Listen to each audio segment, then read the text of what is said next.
you're gonna have one election, you gotta have the guy. There's the next question for 2029, so 2025 is the next election, so the person up in 2025 would have, the person running in 2025 would have a 4-year term, and they'd be aligned.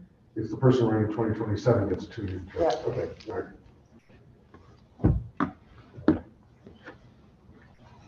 I can do that if you want, it's easy fix.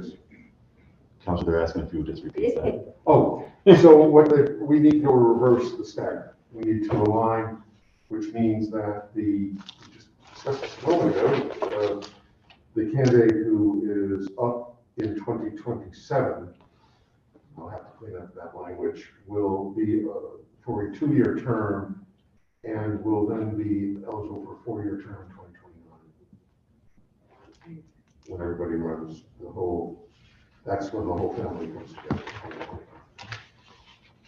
So I can do that, if that's true. You got a motion? That was a, yes, Well. Or is there a motion, you need to get the motion of the aligned system, right? And then, Well, no, we didn't make, we made a motion to move it.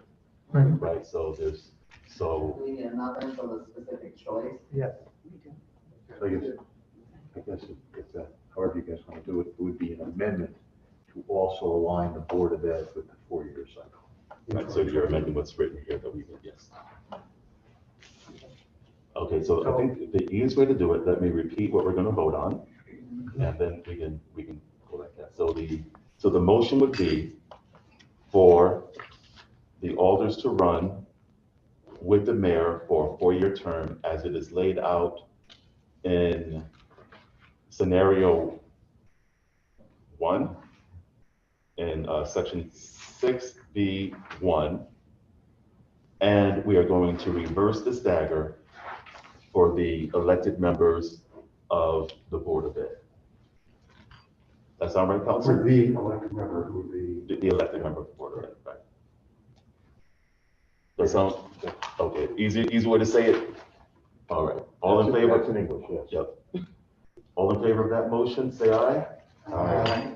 Any opposed? Any abstaining?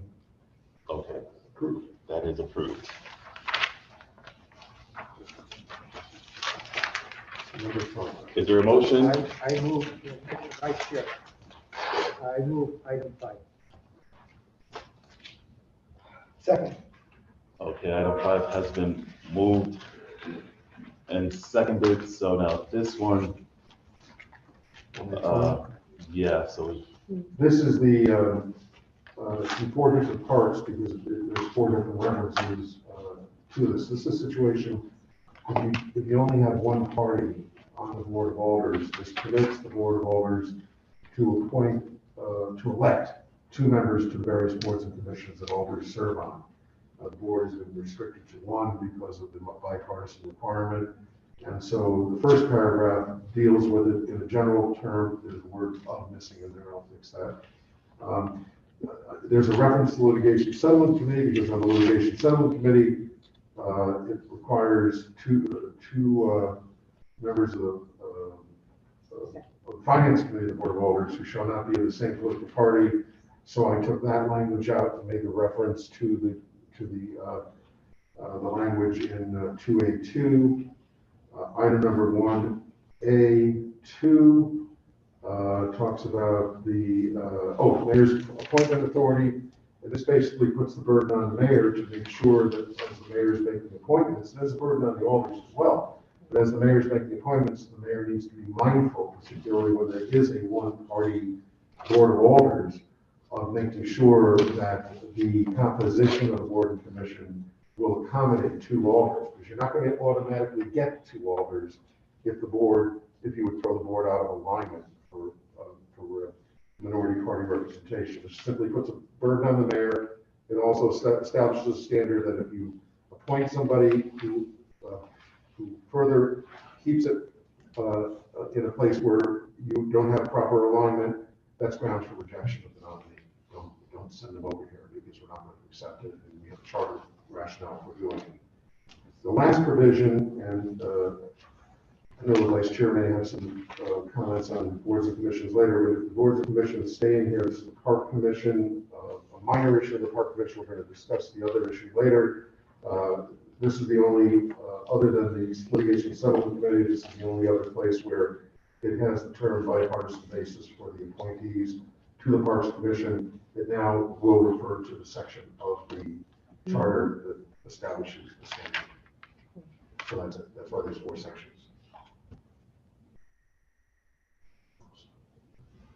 Thank you, Counselor. This is just,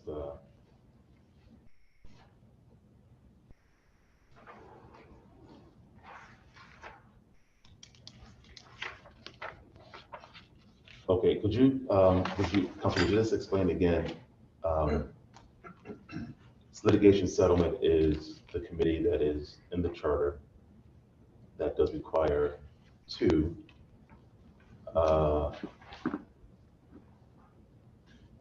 And so you've made the change to litigation settlement so that it will align with section 2A. Yeah, with the general policy.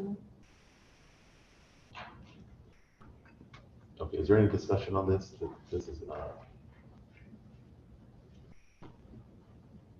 going to pass the vote of the board. I know that. It's not. No, it won't.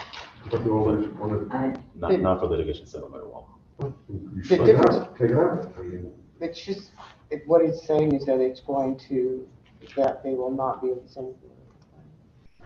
Or Right. we will go back to section 2A. so that's going to be an exception to the rule. See, only appoint 1 alder to the committee. I only did what I thought you guys wanted. If you want to keep it as an exception, then you won't have 2 alders or 2 members of the finance committee on litigation settlement. You only have 1. If you have 1 of the parties. So that's the only reason I took Right, that. so the thought process is we've never had 2. Right, there's never been 2 members on the litigation settlement.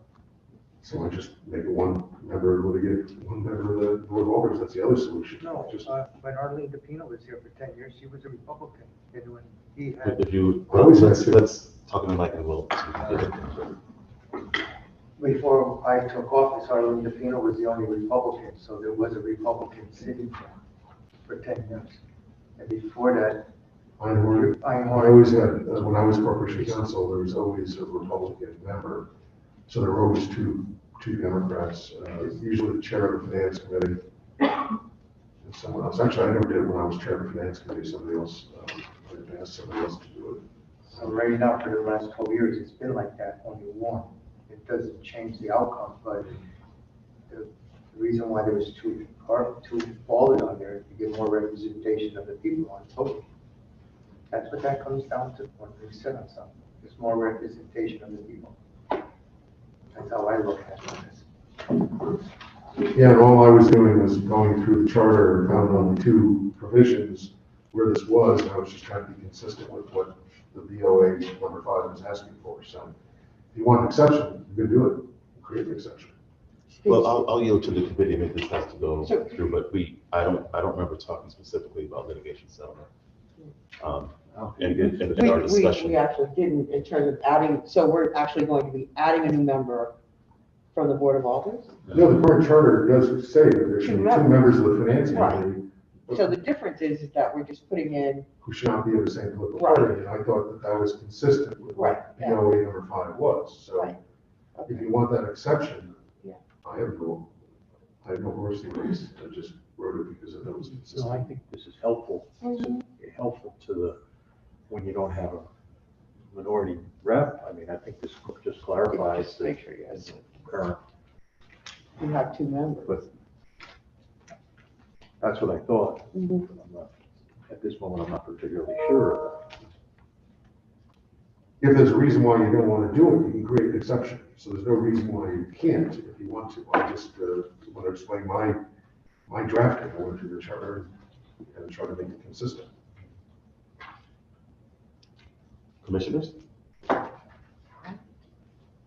Well, I don't really understand it, so I'm going to be having a night against before, and it's like they're saying.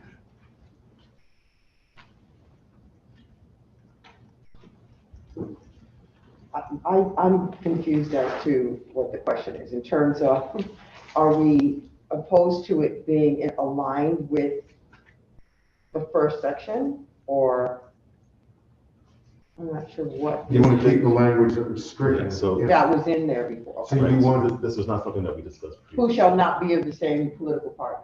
Right, for this particular committee, Okay. this is not something that we had discussed, but it isn't aligned with section 2A. Mhm. And so I'm just pointing out that we didn't discuss this as adding it in. Yeah. And so I'm asking the commission, as I should, what your thoughts are regarding it. And as we do here, the majority will rule. My thought, the problem was there weren't a minority representation. And that Steve was addressing language that would address all the committees. And then so that the aldermen could activate their membership. And then the mayor would have to adjust as the appointed representative, right? I'm not sure the litigation settlement committee is covered by that, because it's not a board or commission, it's an internal Okay. running entity, so I don't So I think, guess so the NPR does not really apply to that, because you don't know who the, members of the financial review audit committee are, they're just designees of the body, so. that question, and why do you need it for the litigation settlement Right. committee? Then that question backs up. Because you'd only have one, with one party, I thought this was the objective. I know we didn't discuss this specifically, we didn't discuss parks specifically either, with regard to the bipartisanship. You don't get to maximize the number of alders to serve on these representative bodies. That's why I took it out, as I thought it was consistent with what the alders were asking. But if there's a reason why they want to treat this differently, that's up to you guys to decide. There's no right or wrong here, it's whatever you want to do, ultimately. I mean, it's certainly, Mr. Vice Chair, I mean, consensus of BOA and wasn't previously brought up. That's the concern, it's going to be concerned, like we said.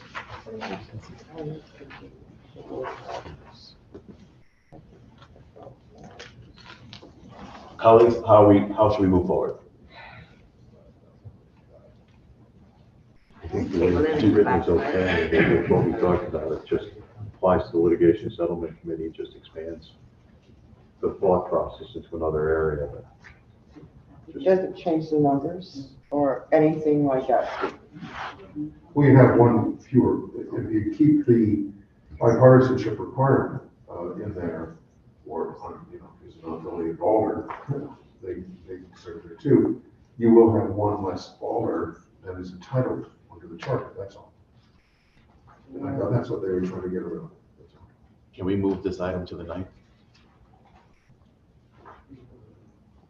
So we should present something to the public hearing, you can make a final decision on it. Even if you were to adopt it tonight, you can come back on the 9th and modify it. Okay. So that we don't, So that, so that we can keep moving on this, why don't we adopt this for tonight so that we can move the language and then we'll have further deliberation. Does that sound well for everyone? To adopt the current language? Sorry? That I will still abstain. Let me step back from your reason. You're abstaining because I want you to understand what we're doing. Right. I prefer no one abstain unless you Oh, have a conflict of interest. I don't even know if I have a conflict of interest. Are you on the litigation settlement committee? So, Okay, is there a reason why I can't abstain? there isn't, I You mean, won't be able to move the item. Oh, yeah. you can't move it with an abstention? Yeah, no, I mean, you could, I mean, we could, I want to make sure, because we're in a public process, Right. I want to make sure that you understand what we're doing and that you're abstaining because you have a conflict of interest, not because you don't understand what we're doing. Because if you don't agree with it, then you should just vote no. Right? And so, like, if you're abstaining, I want to make sure that we all understand what we're doing. So then if I'm moving too fast, I need to slow down and then explain it. So that your reason for abstaining is not because, well, I don't even know. But I don't want to slow the process down, but I really don't understand it. Okay, so let's take a few minutes to just explain it. Let me, certainly. What did you say? She's gonna be. Oh, So the whole point of number 5, this litigation thing is one that I'm really trying. what this litigation settlement, what this does is it aligns it with section 2A, which means that when there's not a minority party, it gives the Board of Alders the right to fill it with another alder of the same party. So that when there are 2 alders that are required to be on there and we don't have an alternate party or another party, we can assign 2 of the same party. Is that pretty much the easiest way to explain it? Litigation settlement, it kind of just caught me because we didn't discuss that part, but this is in line with section 2.A. A litigation settlement deals with lawsuits in the city, they come before that committee and discuss whether they're going to settle, go to court, etc. But litigation settlement for us has always kind of been at the hands-on, right? So we haven't really dealt with, it's a board, it's a committee, it's a board, but it's kind of been one that we don't tend to fiddle much with because of the caliber of what it does, right? So then will these 2 members pretty much be basically alders who are all Democrats? If we have, well, So you won't have a minority party.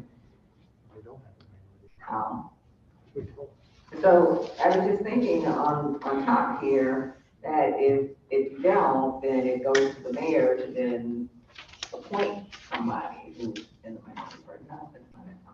No, that's not the way litigation settlement works. Oh, I was just talking about the one up above. Yeah, the one above, yeah, the mayor has to appoint other members, it doesn't just appoint the alders, but it appoints the others to make sure that the composition takes into account the fact that we have Democrats. Right, so what I'm saying is the litigation settlement, that doesn't follow that, the mayor doesn't, this would just be how it is.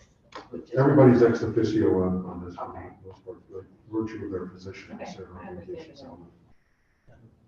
and then there is a provision there that refers back to section 2.A2, so that it can't just be 2 alders. Like if there is one that is of a minority party, then it would default back to that one, not just 2 Democrats, because it does refer back to the section that says if there's not anyone of the minority party, then it gives the board the right to still have full representation of 2 alders on that committee, instead of just 1, because we don't have someone from the minority party. So how it's usually done is so it says elected by the fellows, or elected by the alders. I have glass on, I still can't see because these are progressive lenses. They keep changing every time I move my head. So what happens is at the beginning of the year, our first meeting of the year, or second meeting of the year, we elect all our alders who are going to sit on committees and commissions and boards. So that would include now this litigation Yes. settlement committee. Yeah. And it'll be 2 alders who would be Democrats. Right, so now it will be 2 alders instead of just 1, because now it's 1 because we don't have a minority party. So are we changing it just so that it can align up here? Yes. Okay. I know how I will vote now. Okay. And it's always worth it. It's always worth it to slow down and make sure that everyone understands, because this is our constitution and it's very important that we get this right. And I don't want anyone to go out and say, I don't know what we're talking about. And I just said, and not that you would do that, but it's just very important that we know what we're voting on this evening. Thank you, Commissioner, for slowing me down, because being here and seeing how it flows, I may just not always explain it because I'm in the groove, right? So it's important that we all know. All in favor of the current language as it is written, say aye. Aye. Aye. Any opposed? We have 1 opposed. Any abstaining? Okay, the motion carries.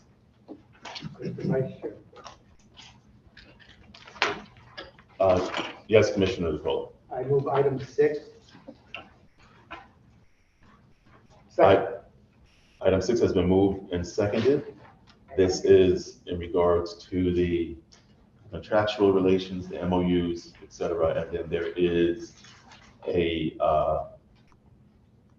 Article 3, Section 2B3, the term city treasurer is taken out, and it says any other official required to sign.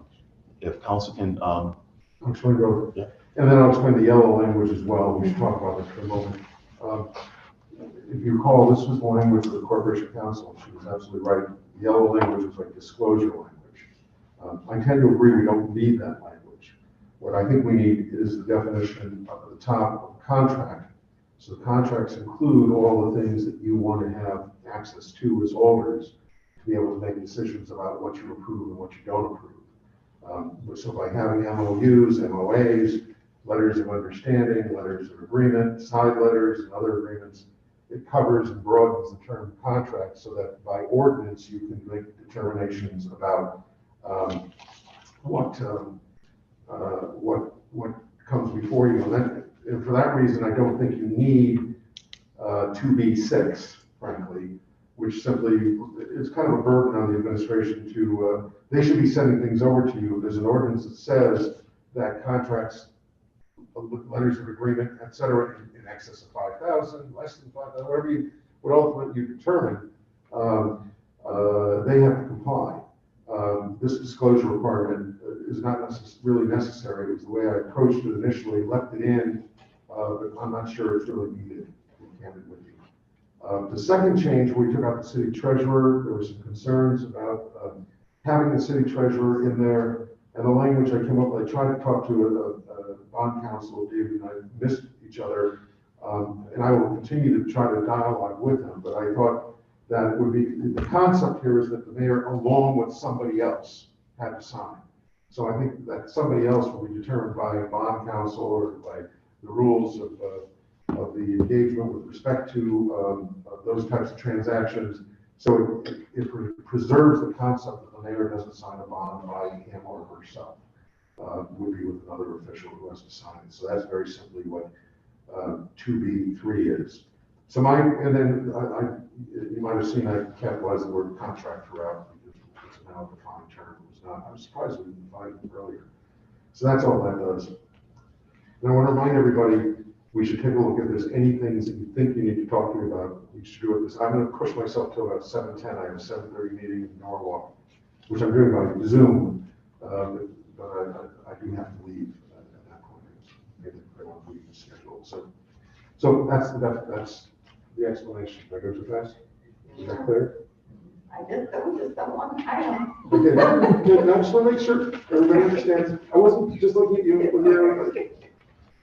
Okay, my recommendation for the one that's marked is that we put any other city official required to sign. Okay. Since it says city treasurer. Got it. And then the only thing we should consider is whether section 2B6 should stay or be taken out. I'm a detailed person, and I like a lot of detail. I think because when we get to sometimes the administration, there's always a question on, well, that's not exactly what it says, and there's loopholes, and I think this makes it very clear. Well, this does talk about prior to execution, so it really puts a burden on them to disclose prior to execution, so they have to make a judgment. So there is some value, so I don't want to talk against the language. It was considered, but it's your call. Happy to keep it in there. Would any of that be covered in section 4H? Well, 4H is just a definition, so you could say commencing, I would say all contracts that have fiscal impact on the city. You don't have to use all those terms. Right. I initially did it for the purpose of bringing those terms in, but if we have a defined term contract, we can just use the word contracts in there, which is now defined, so we don't have to list them again. And it's pretty clear that before you execute, you better take a look at these things and see if they need to come over here. And you all need to make sure your ordinances are as clear as they can be with regard to your expectations. Steve, if I might, just quickly, Article 1, Section 4H by defining contract that way, submits everything to the Board of Aldermen for approval, right? Only if the alders, only if the charter has a provision that requires it and presumably an ordinance. They do have ordinances on. But that's what I thought. Yeah, But you have ordinance. by extending the definition of contract, you extended the approval mechanism. To these other entities. Right. I would argue that they are contracts. Yeah, but whether you just, defined- This you this defined simply them in. clarifies. You defined them in, yes. Correct. Disclosure and approval doesn't hurt either way, I guess, right? I'll fix that disclosure provision just to use the word contracts as a defined term. We don't have to repeat all those other terms. And then I think it cleans it up. Under which section is that? That's the one I was recommending. Yeah, the highlighted. And the majority leader is indicating that he'd like to keep it. I think he'd simplify it, but just use the word contract, since it's now defined term. Yep. Any further discussion?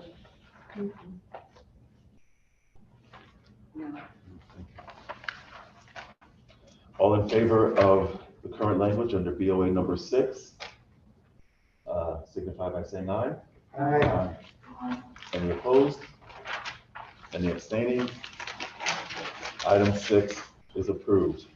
Mr. Vice Chair, Yes, I move item 7. Second. item 7 has been moved and seconded. Discussion. So this is the Parks Commission, and this establishes a phase out of the permanent members of the Parks Commission.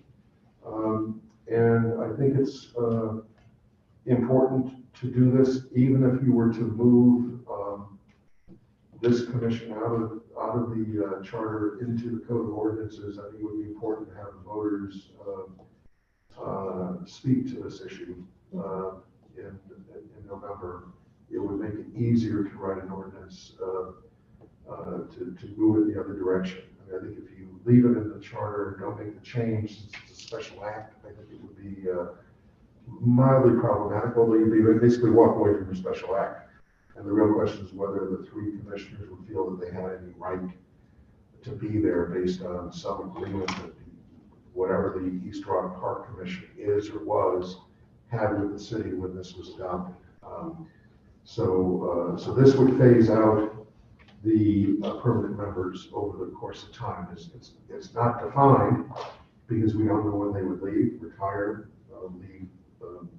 leave the city, whatever they would do.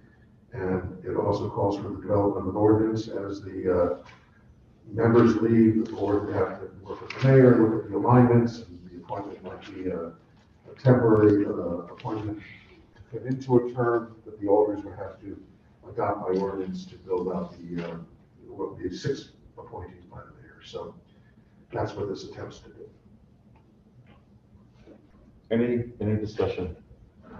Mr. Vice Chair, I think, this cleans it up. That's, I know council spoke about trying to go different ways. We're really opening up for potential lawsuits, which I think we're going to try to avoid. And certainly once these seats, however they expire or they term out, gives the alders an opportunity to come in and change it and make it part of the ordinance. Thank you, Mr. Chair. Any further discussion on the current language?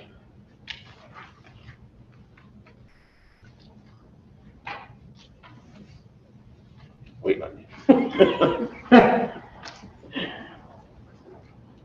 Okay, all in favor of the language as presented to us, say aye. Aye. Any opposed? Any abstaining? Okay, it passes. It's approved. Mr. Vice Chair, Yes, I move item 8. Second. item 8 has been moved and seconded. This is sunset provisions for department head qualifications. Yes. So this is in your current charter. We have a draft ordinance that we put together, and what I did here, simply for the sake of since ordinances have not been adopted as of this time, just put in the dates as had been approved in 2013. The board shall do this, the personnel director shall do that. If the Board of Alders acts on this between now and November, this is a vanishing section. This section can go away. But I wanted to at least have the dates updated to take into account that this goes back to 2013. The second part of it is, as I was going through it, and you can leave it out and let's think about it, or you can approve it and let's think about it. There are exemptions that were going to be phased out, and I don't recall, and I'll ask Mr. Lucas for the record whether he recalls, whether we had discussed intentionally moving these exemptions out of the charter. They're exemptions that New Haven has had for years and years and years on certain types of contracts. And certainly the ones with the Board of Alders, I think you'd want to preserve and keep in the charter if you can. And I've simply recommended that we keep the exemptions in the charter and not have them moved to code of ordinances where they can go away. So as I was going through the section, trying to put together a quickie ordinance for the board, I came across those sections and upon reflection, think that they should remain in the charter other than judgment to you. You can either leave it there as a placeholder for the time being. We can talk about it in a little more detail after the public hearing. But my recommendation is that you try to leave those exemptions in the charter. So this is a substantive housekeeping matter. It's kind of a big decision.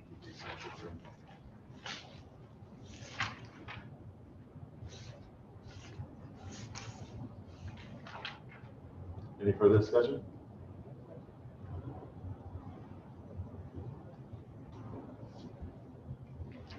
Are there any questions?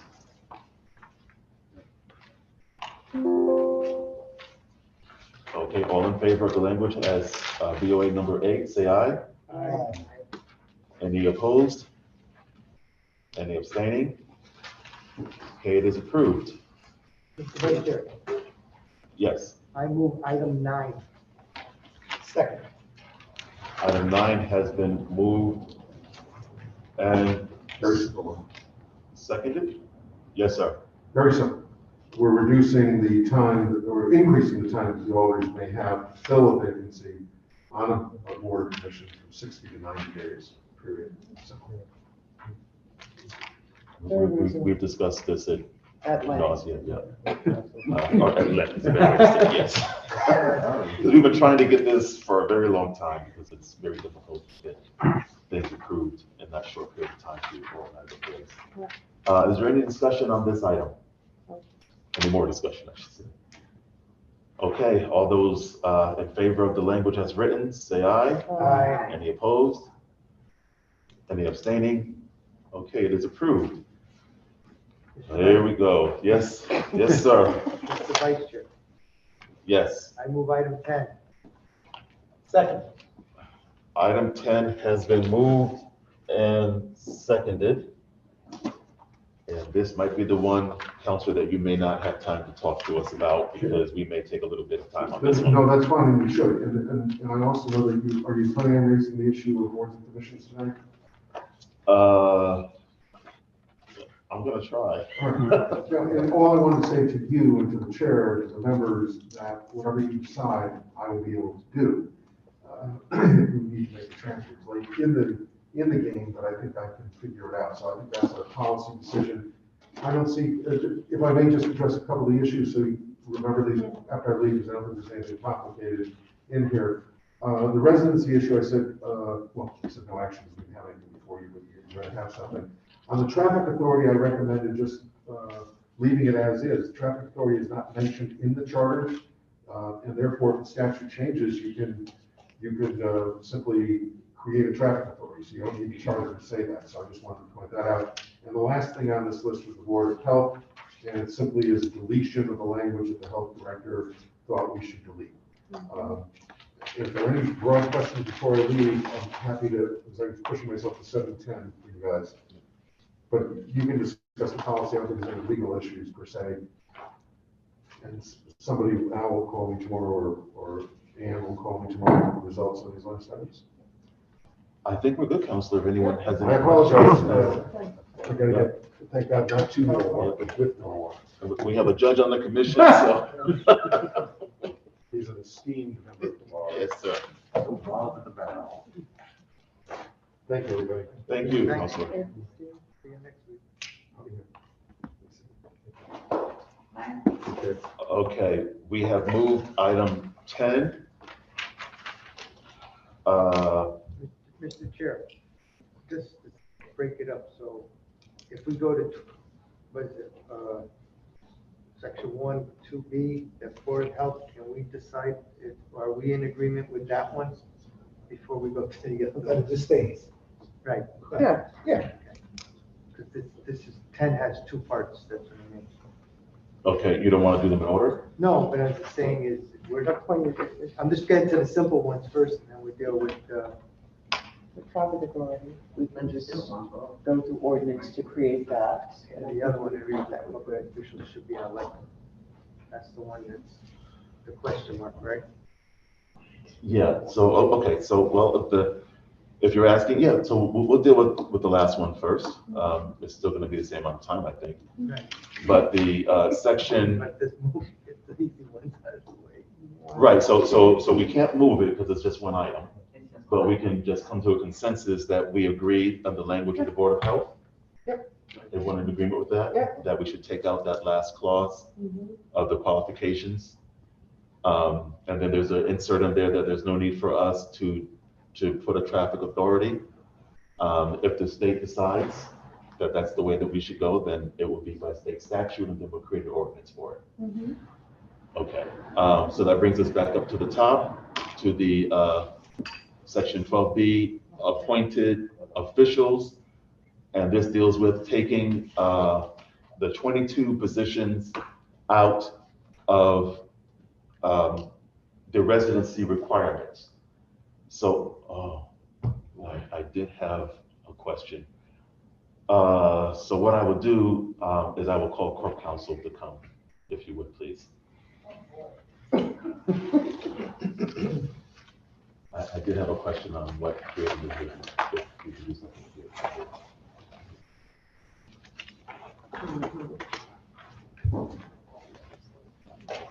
Yeah. But the other one is not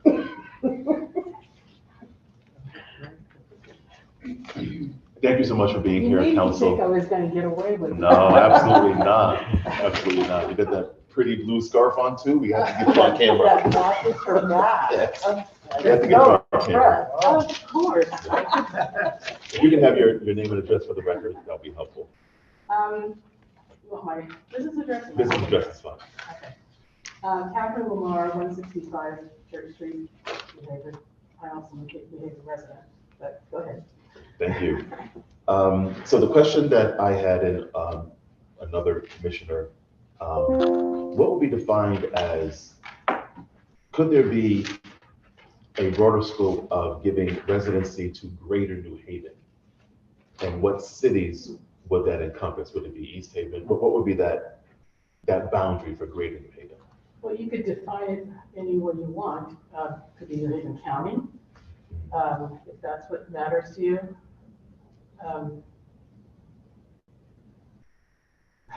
You're talking to a person that commuted from New Haven to Hartford for 30 years. So it's just a small state, okay? We can get around in the state. You can define it any way you want to. Okay. Are there any questions regarding that first for Corp Counsel who's here? I hate to say this, but the boundaries around Greater New Haven is larger than that, I believe, that are included in the SCROG, the South Central Council of Governments. So, and that would include the surrounding towns, West Haven, Milford, Orange, Include Woodbridge, Hampton. Woodbridge, Hampden, North Haven, I think is the farthest it goes north. No, Guilford is in there as well. Guilford is the end for the SCROG area. But I think Greater New Haven is bigger. I'm not sure why, and I can't remember, so. I'm gonna answer your question with a question. Why does it matter? Why limit the towns? If you're gonna go outside of New Haven, why limit the towns? I don't understand. I don't understand it. I'm asking you probably more as a taxpayer. You're right. resident. Listen, you're right, you're right. I don't understand the. I hear you. You're right. I just don't think it's going to matter. It comes down to whether you believe this residency rule should be in place Mhm. for New Haven. It's just that simple. It's not a soft, like, let's expound the boundaries in sort of a soft way. It's pretty clear, kind of. That's What why it I asked the is. question. Either you have this residency requirement, or you create an opportunity where you can draw from a broader pool of candidates for positions. So, How does that relate back to what we talked about last time in terms of waivers? I mean, aren't they done on a case-by-case basis? They are, and so just to explain it, the Board of Alders, and we have done one, at least, since I've been on, that if someone does not meet the residency requirement, the Board of Alders does have the authority, by request of the mayor, to waive the residency requirement. And so we do that by the full vote of the Board of Alders, has to be communicated. It may or may not go through a committee, depends on what the case is. The last time we did it, it didn't go through a committee because it just didn't make sense to. Sure. And then the full board has to vote on it. Corporation Counsel did instruct me to say that if you're going down the waiver route that she recommends, that you have established standards for the waiver, so it's not just sort of arbitrary.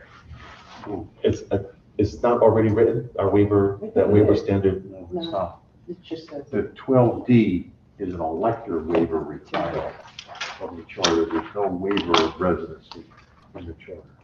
For the charter covered positions that I know of. 12D. Mr. Lucas? He must be looking it up. Yeah. The elector, I'll read it for everyone. This is section D, it looks like it's from section 12. Section 12, 2D. Waiver the electoral requirement for appointment of department heads and members of boards and commissions may be waived by requiring an appointee to establish evidence of a bona fide residence as set forth in the general statutes in the city. The waiver shall be granted by a majority vote of the entire membership of the Board of Alders then eligible to vote.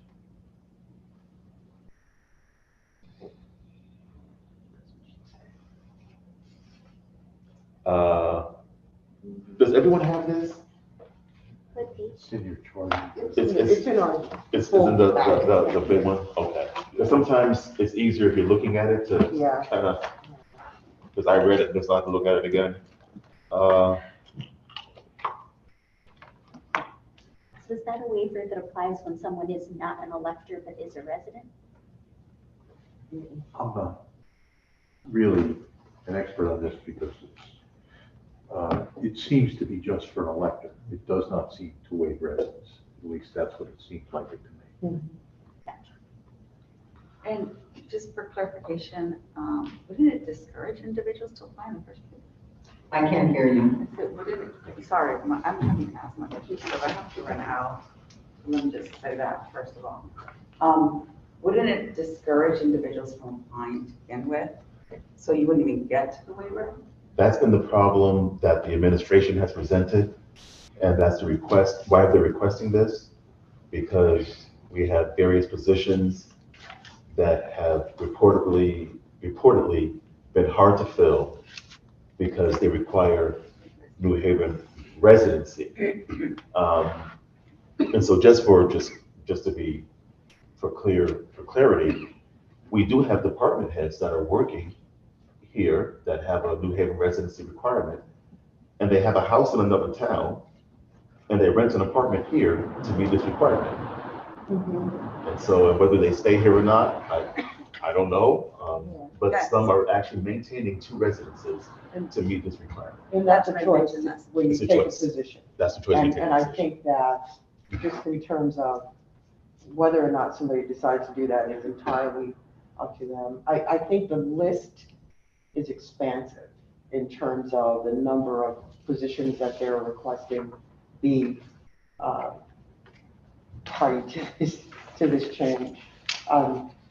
There are some of those positions are, it doesn't make logical sense to have your chief of police or I'm sorry, that was the only one that was It was not the fire included. and police that were Your exempted. chief administrative officer, your department heads for large divisions live in Guilford. It just feels uncomfortable. It just doesn't feel right. I don't know if it would pass on a vote, actually. Yeah, I just feel that, you know, if there are waivers that can be had, Yeah. that come to the Alder's chamber, I don't understand why that isn't the path. You had a vigorous campaign by certain constituencies that basically said to this entire city, yeah, I'll respect New Haven, and it was around employment. And I don't see how this is any different. It is really important that New Haveners at least have a shot at these jobs. They still may not get them. It doesn't deter anyone from applying to a job outside of this city because it's done all the time. I just feel that the jobs that are open, there are more structural issues like pay and other things. You can't just say it's residency because there are many cities across this country that have residency that believes that those residents should have the first shot at that job. And if you can't, you can go outside. You can have all sorts of other ways to fill those positions, including the waiver coming through the Board of Alders. I just want to just piggyback what you're saying, Commissioner, in terms of those folks that the positions are some of the highest paying positions here in the city. You take those higher paying positions, you have those positions that are under the highest paying positions that are struggling to pay our taxes and to live in this city. It doesn't seem, as a taxpayer, a property owner, doesn't seem fair to have that option when there are folks that are in the city, that live in the city, that can actually work in these positions. I know it's hard to find, but there's 2 different sides to this. Do you want to denigrate your income base? Can I ask another question? I Yes. know this is not a public hearing. Yeah, so this is a deliberation. We normally wouldn't allow questions, but we're deliberating. And so if you can put it in the form of a statement, it'll be easier for us and then we'll respond to you. Actually, it's more of a suggestion Okay. for consideration.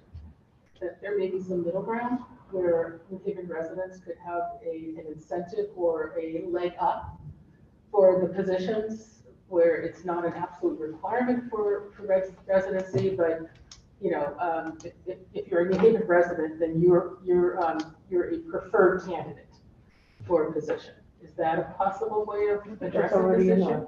it's already a part of our hiring process here. I have a question. How many city employees? 3,000?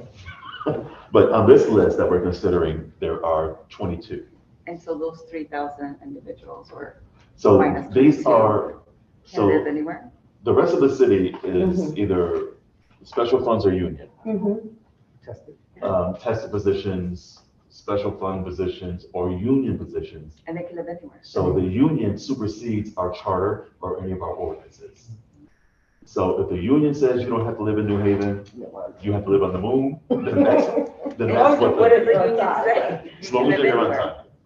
Then you can live anywhere. Right, and so that's not in the current union contract that we have knowledge of, that there's a residency requirement.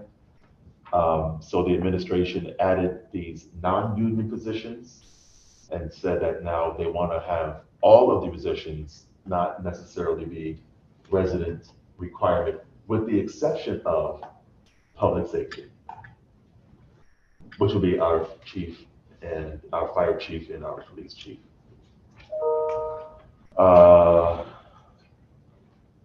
Further discussion? Committee, then I think I may make a couple of suggestions. Yes, sir. If you can just pull that mic right in front of you, Judge. Sure.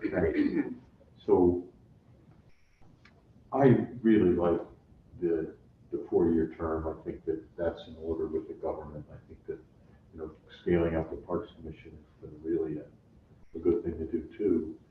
I think the administration's request here is way overbroad, that, the higher level have to be residents of the city. But I think there should be some neutral ground for the lesser positions. And I think we should definitely have a waiver requirement, because I think there's a lot of positions where they have a problem, like with controller and other positions. Modern America is such that we're not going to be the best paying employer in the world, and we should adapt to what is, for all of us, like, I've lived in New Haven all my life, which is a fairly unpleasant reality, but it is the reality.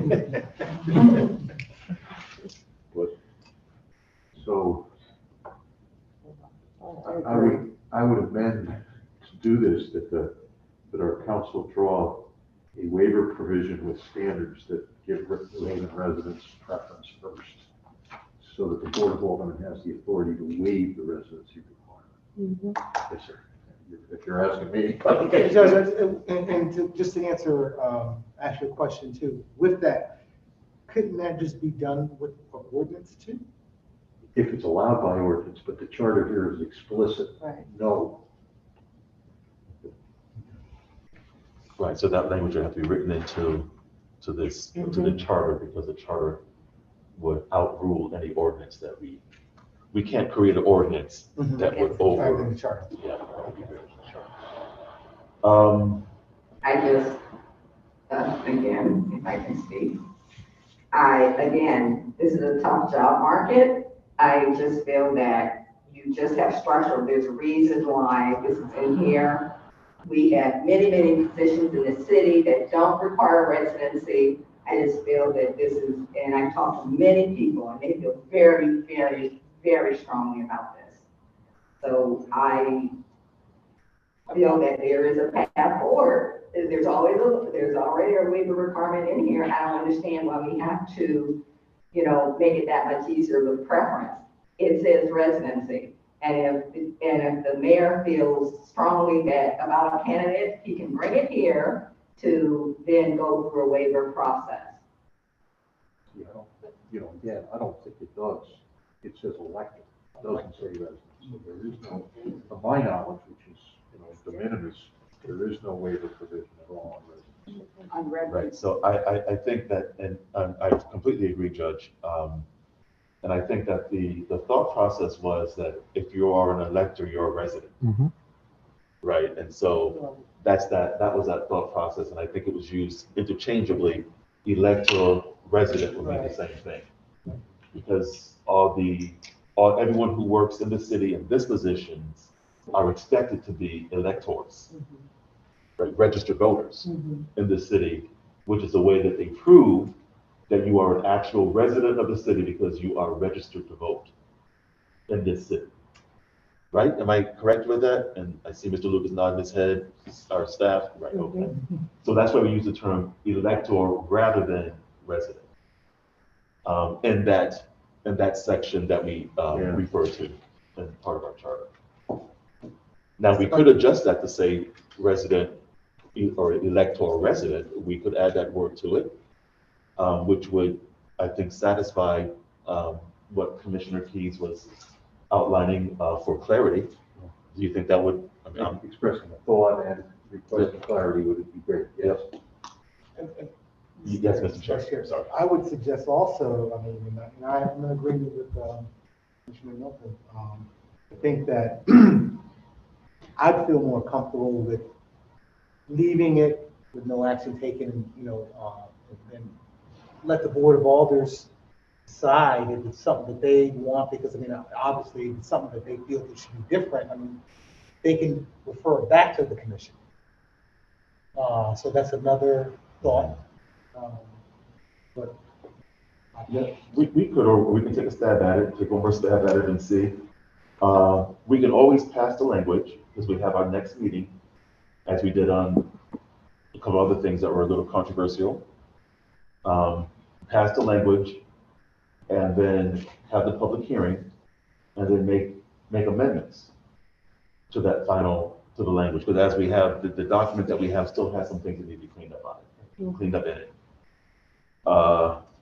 So just to kind of move this along, there was, I think I heard a suggestion that maybe some of the lesser positions would not necessarily require a residency. Was that what I heard, or is it affirmed? That was for me, yeah. So, I'd mentioned that last week. okay, so, and we may not get a consensus, but let me just read through, do you have the list? Let me just read through the list, because we are recording, and we'll just go through it that way. Can I ask to say, you know what, let's take a straw vote. It'll just be a little easier that way, just to kind of get a consensus, because we're in discussion just for the sake of. So I'll just call well, actually, we can't do a straw vote. Can't do that. Let's just, I'm gonna call each one of these, and let's have discussion on each one. On each position? No, yes, thank you. No, we don't. Thank you. And I think we can do it relatively quickly. City assessor.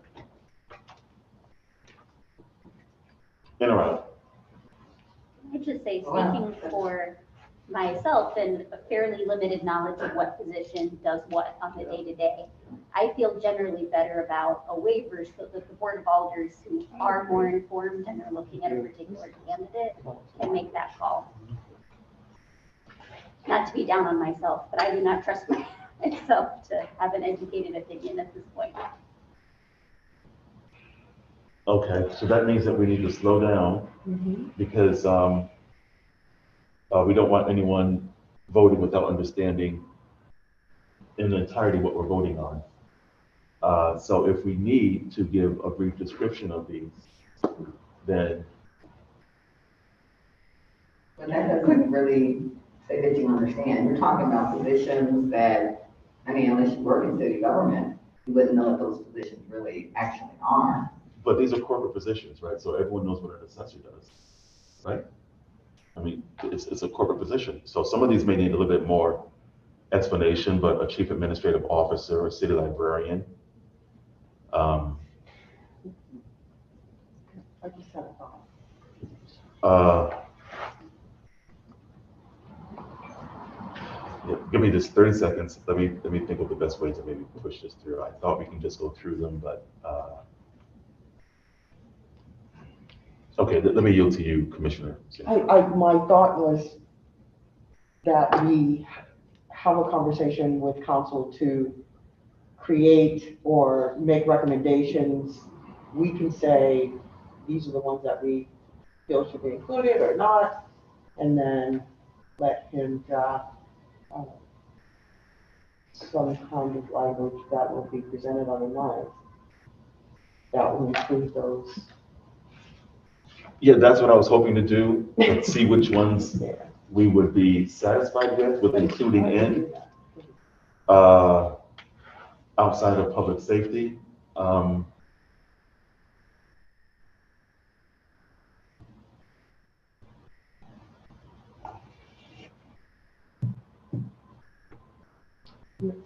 I do hear what Commissioner Melton is saying, that it's important that because we do have a jobs campaign to hire New Haven, and we do want to acknowledge that we're looking to give good jobs to New Haven residents.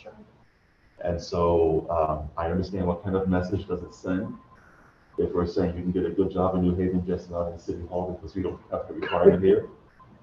So I do understand that. I'm just trying to get the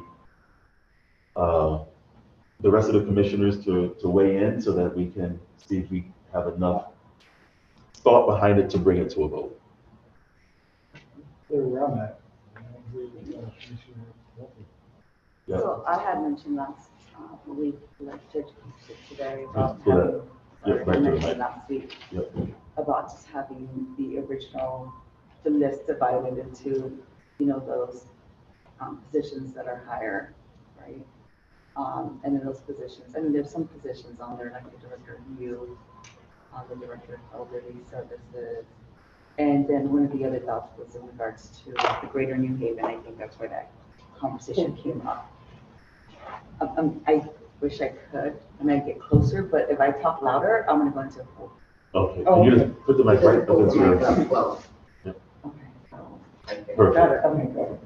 So one of the things that was mentioned last week is in regards to dividing up the list as to the original list that we had received, and also looking as to if Greater New Haven would be kind of considered more, so the outskirts of the city of New Haven.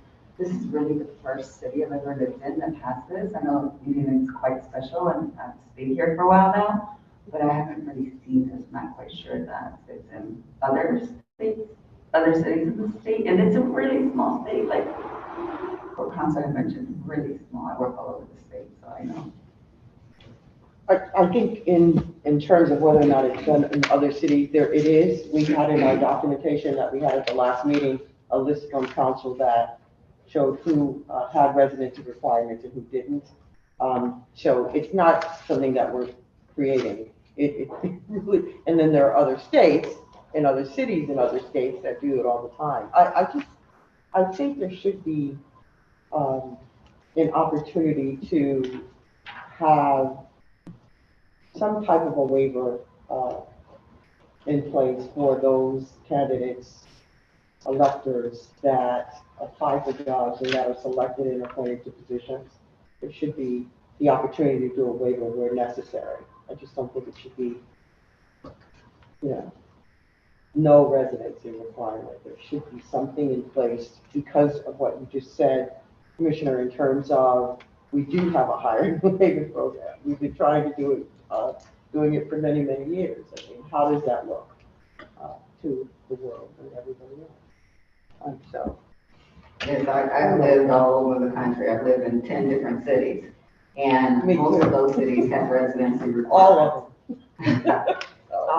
I think, you can have a campaign, and I deal with young people in the city who are coming up, getting their undergraduate, getting their master's. Some are already in their PhD programs, and they live in the city. And I don't understand how you can have a major campaign that brought the city to a standstill about hiring residents and respect Yale, and then turn around and then say that we're gonna do away with this residency rule. I just don't know how you can do it, because you can still hire people from outside of the city. Once again, I just feel that the issues with hiring have to do with a very tight market, pay. These are issues that should be dealt with by the administration of the Board of Alders, and not necessarily, eliminating the residency rule, which sends a very strong message of what's important in the city, and that is creating opportunity, economic opportunity and jobs for New Haven residents. So just for clarification, this rule, once again, is for 22 individuals, for 25? It is for 22 individuals, the list that was given to us in our last meeting by Mr. Madison. Plus the 3 other ones, right? So it's 25 individuals, No, the it's rest. 22. It was just these 22. There were others. Fire chief, police chief, and mayor. Yeah, there's 25, so everybody else can live anywhere else, right? I just want a clarification. These 22 are the ones that they're asking for no residency requirement. The chief of police and the fire chief have a residency requirement to stay in the city. So they're only asking for these 22. Right, and Is that- I think that's- superintendent doesn't fall in this position. Superintendent but it is not. a residency rule on the superintendent. Right, so, yeah, the Board of Ed is separate from Yes. the city.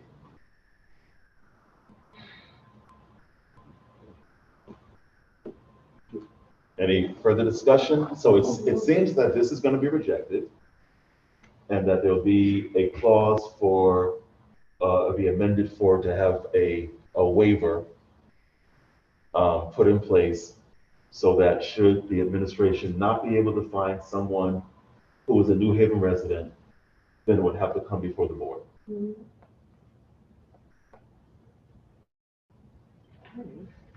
I'll get one more. I don't really know the extent of every position at my age, but I don't really think there's any great need to have the city engineer be it. I'd rather have the engineer, not be a resident, someone who's a good engineer, and I think that argument expands upwards to some of the positions. Certainly not to the higher level, cabinet level positions, but there are some labor relations director and other positions like that are very specific as to duties and expertise. That's all I gotta say. I did think that it would make sense for the coordinators at least to live Oh, sure. in the city. Sure. And then some of these other ones, but not to belittle what Commissioner Melton said, because a job is a job, correct? So we're. Right, and if you can't hire someone, then you can get a waiver.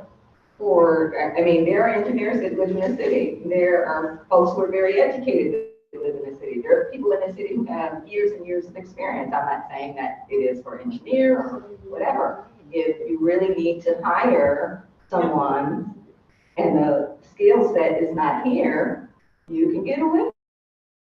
I don't understand what's so difficult about getting a waiver, which would be a very public process. But frankly, I think it needs to be a public process.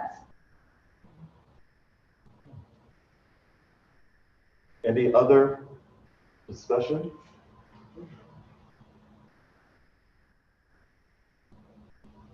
Okay, so I need an amendment to this, so then we can vote on it, or we can vote to pass this forward, right? We need this to be amended. It's not. Well, I'm gonna vote against the no action taken, so I don't know whether I'm gonna make the amendment, but what I would think is a waiver specific to residency with specific qualifications for what the waiver applies for would also be a proper amendment. So the motion would be to reject the no residency requirement, to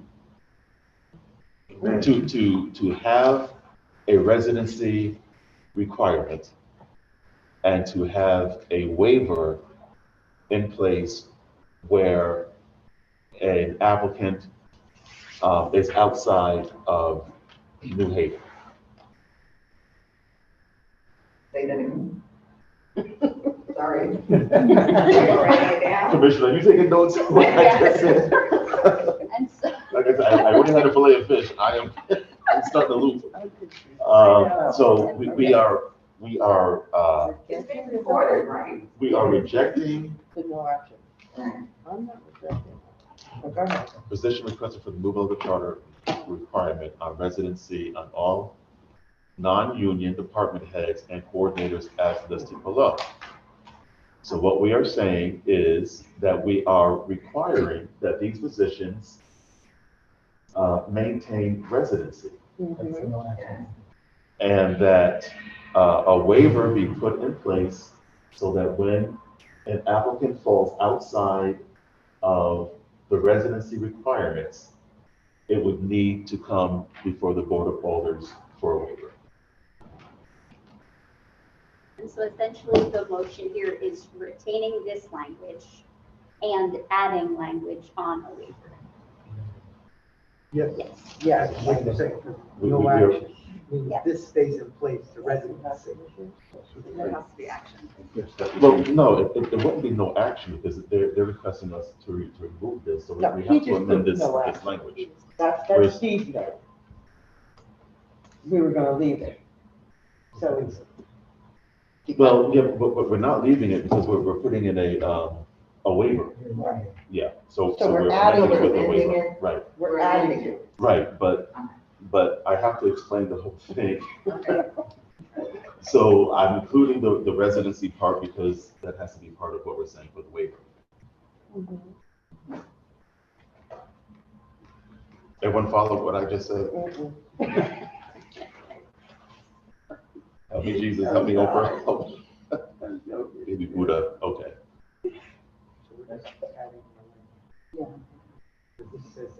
We are taking, okay, so let's follow this. Residency issue, no action. No action on this means that it already It has stays the same. residency in here, right? And we're And we are adding, adding an amending it amendment to add a waiver to add a waiver, which would require to overrule the residency. That that, would come to the board of Alder's. right, that any applicant, so, because we have to explain what the waiver is. Yes. So any applicant that comes outside of the city of New Haven would need a waiver before the full board of Alder's, before that applicant can be approved. And so we will have our judge or the attorney clean up the language. How are jobs posting then, the job posting then clarify that for an applicant? Yeah. I haven't seen the job application, That would say but would these, require residency. yeah, but they're, With a waiver? Yes, yeah, it you would, can put it on. so however they do their application process, it must be known that New Haven residency is required. But there's a waiver. There could be a waiver. Could, Right. There isn't automatically a waiver. No, it's not automatic. They would have to, the mayor would have to request a waiver. In order to appoint that person into the position. At that point, they would come before the Board of Alders for requesting a waiver. And it would have to be voted on by the full board. Possibly a public meeting too.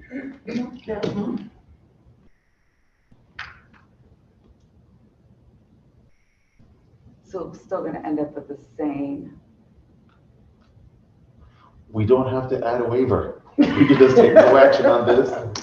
We can just say no action, no waiver. There was a waiver that was suggested. Well, my thing is, if you're not getting an applicant, you're not gonna put on there that, there is a possibility of a waiver, then if I don't live here, I'm not gonna apply. Right, and that's the whole reason why this has come up. Right. Because the administration is saying that they cannot get people to apply for these positions Because because of the resident. there is a residency requirement. So then we're just gonna. But that is very broad. I can't imagine they're not getting any. Well, we obviously have gotten applicants, because there are people who are in positions right now who don't have, who have a second residence. Let's just put it that way. So, for example, we have an acting controller for how long? 2 or 3 years? And he's still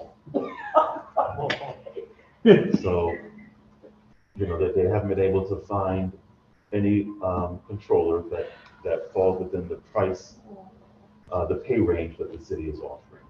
That's what we're told.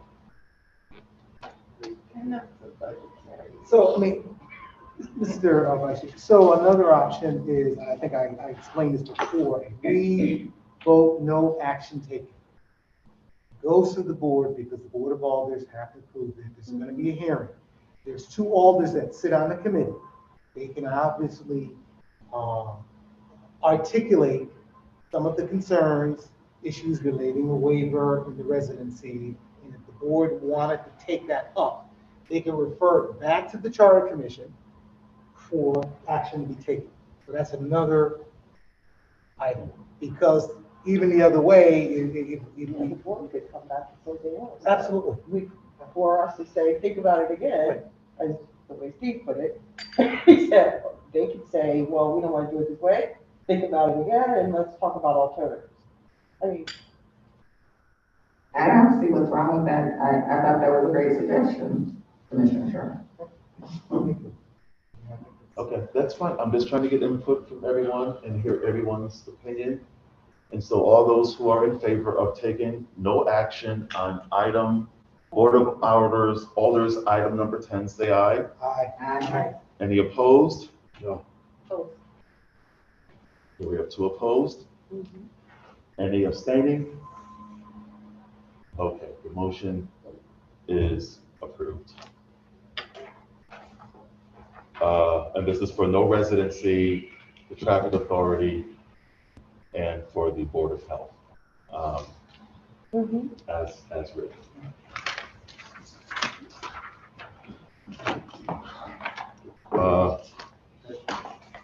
That's all the items.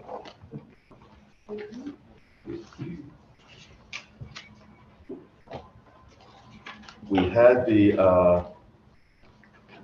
before us also, we wanted to discuss, but I don't know if we have the bandwidth to do it tonight, is to, well, I don't have it. So we'll see if we can get it prepared in the next meeting again for the boards and commissions and the department heads that we would like to remove from the charter and put them in the code of ordinance. And so I'll ask our secretary if we can get that list for the 5th time and see if we can get that in. I'm not sure why there's so much resistance in getting this information to us so that we can discuss it. It is not my preference to send this to the Board of Alders and extend the time with the commission. Looking at this, it really is not that serious. All we have to do is look at department heads and commissions and decide which ones make sense for it to be in our code of ordinances rather than it being mandated by our city charter. And so I would like to look at that preferably in our next meeting. And hopefully we can get that information before us as it's been requested time and time again. And for some reason, we're not getting it. So with that, I will turn it back to our chair for final comments and adjournment. So, our next meeting, as we know, is scheduled for May 9th. Any comments or concerns, please let our secretary know. Staff, the agenda for the next meeting will go out when? Soon as you want it to, sir. Okay, so tomorrow? Yes, sir. All right, we have it out tomorrow, so commissioners have plenty of time to vote on it. And with that, I'll take a motion to adjourn. Motion. All in favor? Second. All in favor? Okay. Okay. It is full back there, but you still gotta say aye.